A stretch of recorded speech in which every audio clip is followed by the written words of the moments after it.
Hello guys, welcome back. I am Ranjit sir and you are watching my YouTube channel get smart study. दोस्तों, अभी तक आपने पढ़ा the last lesson का part third, और part third में आपने देखा कि किस प्रकार जो है एम हेमेल जो है फ्रेंच को क्या नाम है पार्टिसिपल का काम देते हैं पढ़ने के लिए, और वो पार्टिसिपल नहीं पढ़ पाता है। दोस्तों, अब उसके आगे पढ़ेंगे। सी हाउ इट इज, देखो हाउ इट इज यह कैसे होता है। एवरी डे, प्रत्येक दिन। We have said to ourselves, हम स्वयं कहते हैं वाह I have plenty of time, कि मेरे पास बहुत समय है। प्रतिदिन हम कहते हैं हमारे पास बहुत समय, हमारे पास बहुत समय है। और ऐसा हो जाता है I will learn it tomorrow, और मैं इसको कल सीखूंगा, कल याद करूंगा। ऐसा हम सब कहते हैं। एंड नाउ, और अब यू सी, तुम स्वयं देखो where we have come out, कि हम कहाँ पहुँच गए हैं, कहाँ निकल गए हैं, कहाँ पहुँच गए। That is a great trouble with Alsace, यही अल्सास का दुर्भाग्य है, यही अल्सास की पूरे अल्सास की परेशानी है। She puts off learning till tomorrow, क्योंकि वह क्या करते हैं, सब पढ़ाई जो है वो कल पर छोड़ देते हैं, कि आज नहीं कल कर लेंगे, कल कर लेंगे। इसी प्रकार उनका कल होता रहता है और वो पढ़ाई नहीं कर पाते। Now those fellow out there will have the right to say to you. Now, अब दोज फेलो, वे साथी, there will have the right, उनके पास अधिकार होता है, टू से टू यू, तुम्हारी जैसा कहने का, हाउ इज इट, और हाउ इज इट, ऐसा हो जाता है। You pretend to be French man, और तुम फ्रेंच मैन होने का दावा करते हो, बहाना बनाते हो कि मैं एक फ्रेंच निवासी हूँ। And at you can neither speak, ना तो तुम फ्रेंच बोल सकते हो, ना राइट, ना तो लिख सकते योर ऑन लैंग्वेज, अपने खुद का लैंग्वेज। अर्थात न तो तुम फ्रेंच लैंग्वेज लिख सकते हो, न बोल सकते हो, सिर्फ दावा करते हो कि मैं फ्रेंच मैन हूँ, मैं फ्रेंच का निवासी हूँ। लेकिन how can anybody say that you are a French man, कोई नहीं कह सकता कि आप फ्रेंच मैन हैं, क्योंकि ना तो आप फ्रेंच बोल सकते हैं, ना तो लिख सकते हैं। But you are not the worst, लेकिन इन सब में आपकी बुराई नहीं है, आपकी गलती नहीं है। पुअर लिटिल फ्रेंच, छोटे लिटिल फ्रेंच, ये तुम्हारी गलती नहीं है।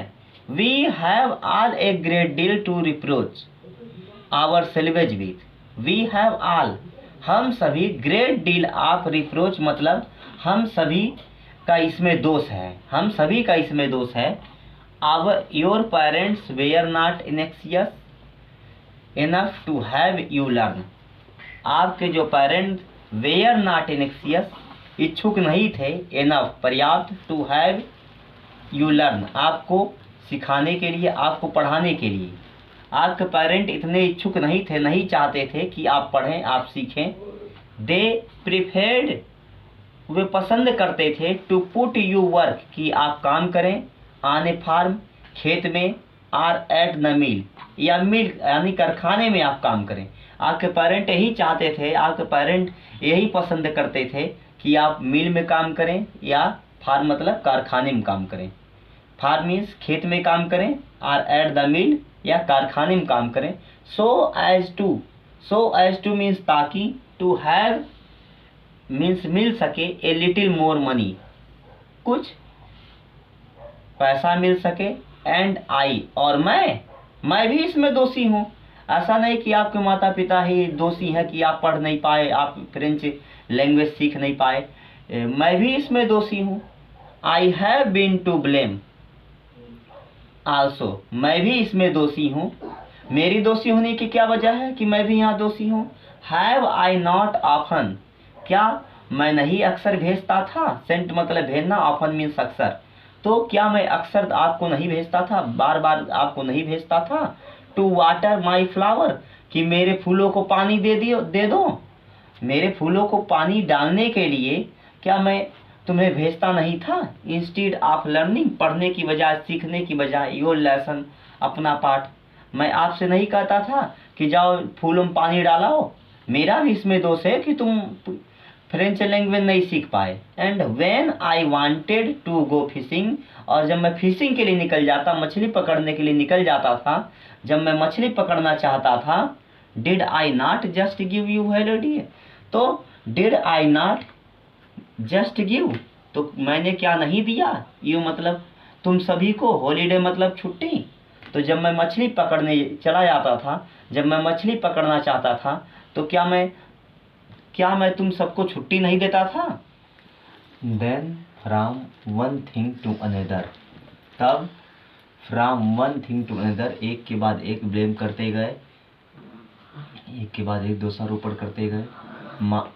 यम Hamel went on to talk of French language, और यम हेमल जो थे, वेंट ऑन जारी रखे, टू टॉक बात करना, of the French language French भाषा पर। तो फ्रेंच भाषा पर उन्होंने अपनी बात को जारी रखा। सेइंग दैट, ऐसा कहते हुए, यह कहते हुए, it was the most beautiful language, यह बहुत सुंदर भाषा है। मोस्ट लैंग्वेज मतलब मोस्ट ब्यूटीफुल लैंग्वेज, बहुत ही सुंदरतम भाषा है। इन द वर्ल्ड, संसार में। द क्लियरेस्ट, जो स्पष्ट है अर्थात साफ है। एंड द मोस्ट लॉजिकल, और बहुत ही तर्कसंगत है। तो यहाँ पर हम यम हेमल क्या कर रहे हैं? प्रशंसा कर रहे हैं अपने लैंग्वेज की, जो फ्रेंच लैंग्वेज है। That we must guard it among us, that we must guard, हमें इसकी रक्षा करनी चाहिए, among us. And never forget, और कभी नहीं इसको भूलना चाहिए। अर्थात हमें फ्रेंच लैंग्वेज की रक्षा करनी चाहिए, फ्रेंच लैंग्वेज को संभाल कर रखना चाहिए, और इसको हमें कभी नहीं भूलना चाहिए, हमें इसको याद रखना चाहिए। बिकॉज, क्योंकि when a people are enslaved, enslaved मतलब गुलाम होना, जब लोग गुलाम हो जाते हैं, as long as they hold fast to their language, तब भी वो क्या किए रहते हैं? होल्ड फास्ट, पकड़े रहते हैं, अडिग रहते हैं, टू देयर लैंग्वेज, अपने लैंग्वेज को, अपनी भाषा को भी नहीं छोड़ते हैं। It is as if they had to their prison, as if मानो, दे हैड द की, उनके पास की होता है, देयर प्रिजन, उनके जेल का। तो उनके पास उनके फ्रीडम का की होता है। वो की क्या है? वह की उनकी लैंग्वेज है। तो उनकी भाषा ही उनको क्या कर सकती है? आज़ाद करा सकती है जेल से। तो जेल की चाबी है उनकी भाषा। तो यम हेमल कह रहे हैं कि लैंग्वेज क्या है? लैंग्वेज जेल की चाबी है। लैंग्वेज से ही वह क्या करता है? जेल से छुटकारा पा सकता है, जेल से रिहा हो सकता है। Then he open a grammar, तब उन्होंने एक ग्रामर की पुस्तक निकाली। And read us our lesson, और हमें हमारा लेसन पढ़ाया। आई वॉज अमेज्ड, मैं अचंभित था, मैं शॉक्ड था। टू सी, यह देखते हुए, हाउ वेल, कितने अच्छे तरीके से, कितने अच्छे तरह से, आई अंडरस्टूड इट, मैं इसको समझ पा रहा था, मैं इसको समझा। All he said, all means जो भी, ही सेड उन्होंने कहा, जो भी उन्होंने कहा। seemed so easy, लग रहा था, so easy, बहुत आसान, so easy, बहुत आसान लग रहा था। अर्थात आज जो वे पढ़ा रहे थे बहुत ही आसान लग रहा था।